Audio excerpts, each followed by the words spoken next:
اللہ الرحمن الرحیم۔ صحیح بخاری بک نمبر 1 والیوم نمبر 1 کتاب الوحی حدیث نمبر 3۔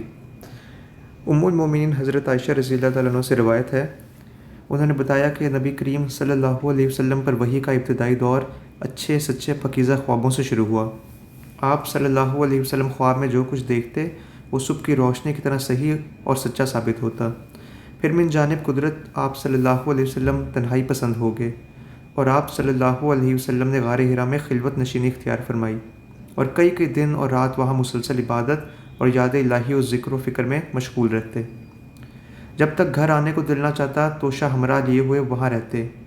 توشہ ختم ہونے پر ہی اہلیہ محترمہ خدیجہ رضی اللہ تعالیٰ عنہ کے پاس تشریف لاتے اور کچھ توشہ ہمراہ لے کر پھر وہاں جا کر خلوت گزیں ہو جاتے۔ یہی طریقہ جاری رہا یہاں تک کہ آپ صلی اللہ علیہ وسلم پر حق منکشف ہو گیا اور آپ صلی اللہ علیہ وسلم غار حرا میں ہی قیام پذیر تھے کہ اچانک جبرائیل علیہ السلام آپ صلی اللہ علیہ وسلم کے پاس حاضر ہوئے اور کہنے لگے کہ اے محمد پڑھو۔ آپ صلی اللہ علیہ وسلم فرماتے ہیں کہ میں نے کہا کہ میں پڑھنا نہیں جانتا۔ آپ صلی اللہ علیہ وسلم فرماتے ہیں کہ فرشتے نے مجھے پکڑ کر اتنے زور سے بھینچا کہ میری طاقت جواب دے گئی، پھر مجھے چھوڑ کر کہا کہ پڑھو۔ میں نے پھر وہی جواب دیا کہ میں پڑھا ہوا نہیں ہوں۔ اس فرشتے نے مجھ کو نہایت ہی زور سے بھینچا کہ مجھ کو سخت تکلیف محسوس ہوئی، پھر اس نے کہا کہ پڑھ۔ میں نے کہا کہ میں پڑھا ہوا نہیں ہوں۔ فرشتے نے تیسری بار مجھ کو پکڑا اور تیسری مرتبہ پھر مجھ کو بھینچا، پھر مجھے چھوڑ دیا اور کہنے لگا کہ پڑھو اپنے رب کے نام کی مدد سے جس نے پیدا کیا اور انسان کو خون کی پھٹکی سے بنایا، پڑھو اور آپ کا رب بہت ہی مہربانیاں کرنے والا ہے۔ بس یہی آیتیں آپ صلی اللہ علیہ وسلم جبرائیل علیہ السلام سے سن کر اس حال میں غار حرا سے واپس ہوئے کہ آپ صلی اللہ علیہ وسلم کا دل اس انوکھے واقعے سے کانپ رہا تھا۔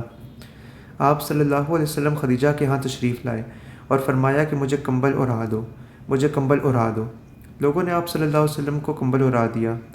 جب آپ صلی اللہ علیہ وسلم کا ڈر جاتا رہا تو آپ صلی اللہ علیہ وسلم نے اپنی زوجہ محترمہ خدیجہ رضی اللہ تعالیٰ عنہ کو تفصیل کے ساتھ یہ واقعہ سنایا۔ وہ فرمانے لگے کہ مجھ کو اب اپنی جان کا خوف ہو گیا ہے۔ آپ صلی اللہ علیہ وسلم کی اہلیہ محترمہ خدیجہ رضی اللہ تعالیٰ عنہ نے آپ صلی اللہ علیہ وسلم کی دھارس بندھائی اور کہا کہ آپ کا خیال صحیح نہیں ہے، اللہ کی قسم آپ کو اللہ کبھی رسوا نہیں کرے گا۔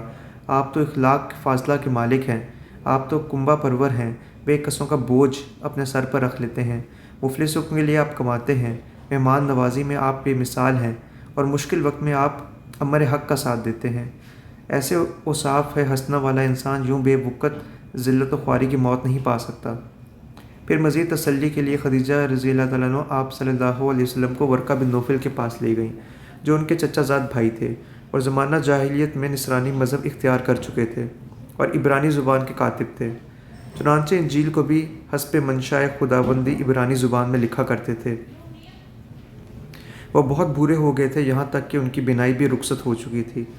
خدیجہ رضی اللہ تعالیٰ نے ان کے سامنے آپ صلی اللہ علیہ وسلم کے حالات بیان کیے اور کہا کہ اے چچا زاد بھائی، اپنے بھتیجے محمد صلی اللہ علیہ وسلم کی زبان ذرا ان کی کیفیت سے سن لیجئے۔ وہ بولے کہ بھتیجے آپ نے جو کچھ دیکھا ہے اس کی تفصیل سناؤ۔ چنانچہ آپ صلی اللہ علیہ وسلم نے از اول تا آخر پورا واقعہ سنایا، جسے سن کر ورقہ بے اختیار ہو کر بول اٹھے کہ یہ تو وہی ناموس ہے جسے اللہ نے موسیٰ علیہ السلام پر وحی دے کر بھیجا تھا۔ کاش میں آپ کے اس عہد نبوت کے شروع ہونے پر جوان عمر ہوتا، کاش میں اس وقت تک زندہ رہتا جب تک آپ کی قوم آپ کو شہر سے نکال دے گی۔ رسول اللہ صلی اللہ علیہ وسلم نے یہ سن کر تعجب سے پوچھا کہ کیا وہ لوگ مجھ کو نکال دیں گے؟ ورقہ بولا ہاں یہ سب کچھ سچ ہے، مگر جو شخص بھی آپ کی طرح امر حق لے کر آیا لوگ اس کے دشمن ہو گئے ہیں۔ اگر مجھے آپ کی نبوت کا وہ زمانہ مل جائے تو میں آپ کی پوری مدد کروں گا۔ مگر ورقہ کچھ دنوں کے بعد انتقال کر گئے، پھر کچھ عرصے تک وہی قیامت موقوف رہی۔